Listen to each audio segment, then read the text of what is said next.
Hi there, welcome to the I Ching Cafe. My name is Belinda Dubston and it is wonderful to have you here with me for our weekly I Ching forecast for the week commencing the 26th of May 2025. Last little bit of May left before we get stuck into the June forecast and what June has in store for us. So as usual, we dip our minds back into the week that was to tap into how did we work with the flows of change.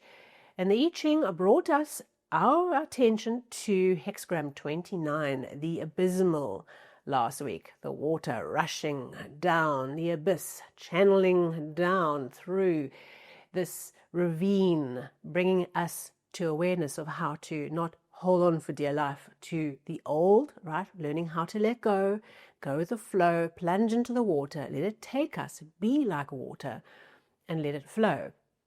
With two changing lines, very tricky, cautioning us from going deep down into little caverns, into sideways, into diversions, just not getting stuck in any particular hole, finding a way of releasing ourselves and being like the water. A tricky, tricky week. I'm sure you faced many challenges in this past week.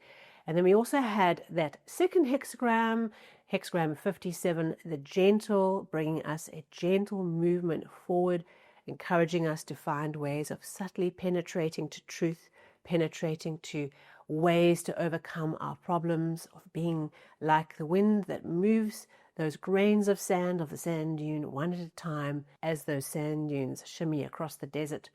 A wonderful opportunity to kind of move out of that hectic intensity of all that water pumping down the ravine into a more gentle and supportive and nurturing process of moving things forward.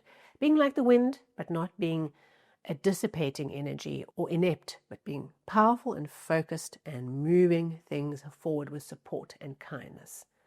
Okay, that was last week. So, of course, if there was anything that came up for you, working with the ravine, working with gentleness, do share. I kept on having dreams about being on a little road, navigating along the sides of a ravine.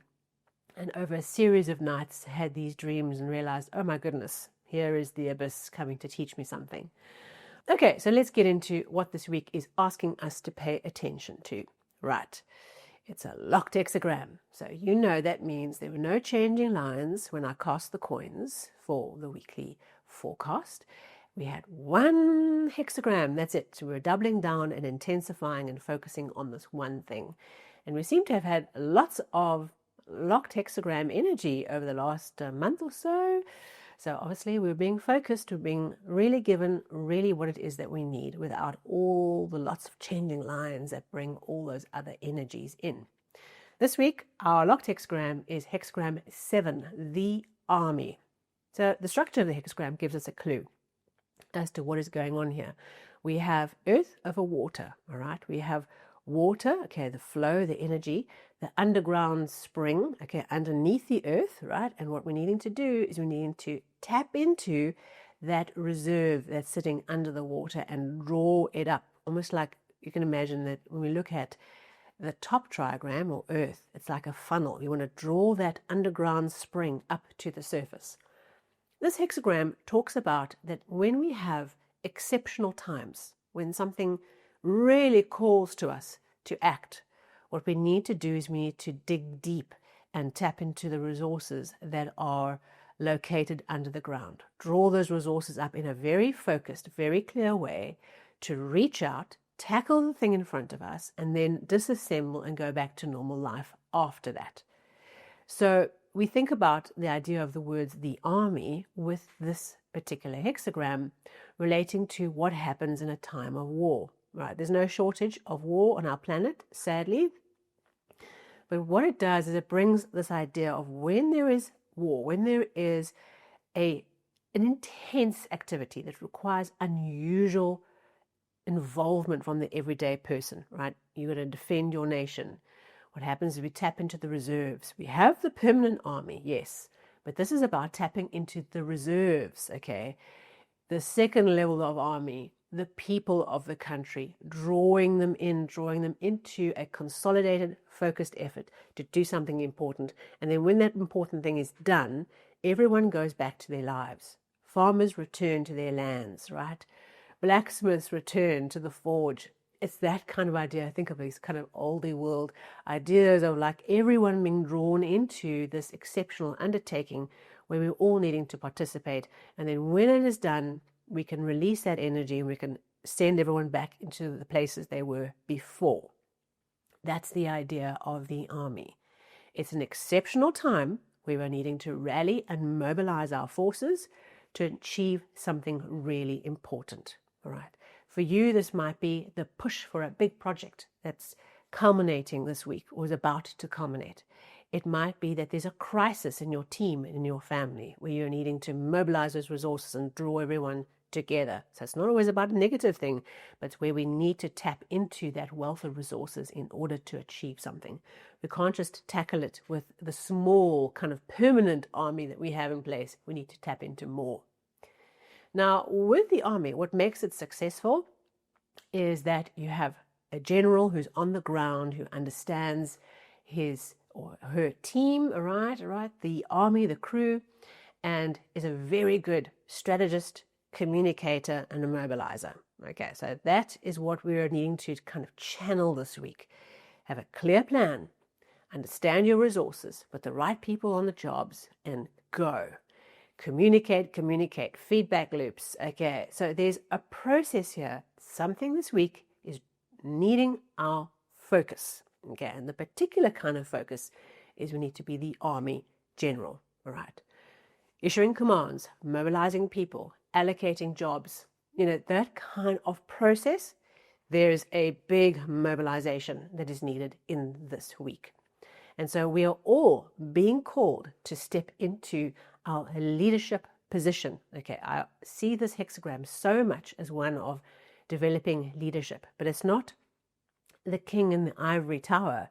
It's the man in his people, the woman in her people. Okay, you are immersed and connected to your people, to your resources, and it's from within your troops and your ranks and your crew that you then draw in that energy and mobilize everyone forward. Things that are going to really help you this week is a really clear vision as to what you're needing to do, what this kind of crisis or big focus point is all about, that you have a strategy, a plan of how you're going to do it, you understand your team, your resources, you delegate, you create levels of accountability, and you stay connected to people and checking in that everyone is on track with what they're needing to do. Clear communication, clear strategy and plan, clear team, mobilize and get it done. Okay, so it's a week where we are needing to draw in our own reserves. We're in an exceptional time this week, right? It means that perhaps many of our everyday life things fall away because we're now in battle mode. Okay, we're not worried about the routines of life so much as we are focused on this thing that's in front of us. We draw our reserves in and we lead. Okay, and that is how we master this week. It's a locked hexagram. What's there more to say other than if you would like some more information on this hexagram, it's one of the hexagrams I've already done in the deep dive hexagram series. Go and check it out. The link will be somewhere to go and check out if you want to go more in depth into this hexagram. In the meantime, I'd like to share with you a very important and powerful quote from Macbeth. Screw your courage to the sticking place. A wonderful quote of lock in your courage, screw it in, lock it in, bring in the resources that you need, have the courage, have the vision, have the communication plan, and go forth and achieve something exceptional in exceptional times. Thank you so much for being here with me. I look forward to connecting with you very soon for our monthly overview for June.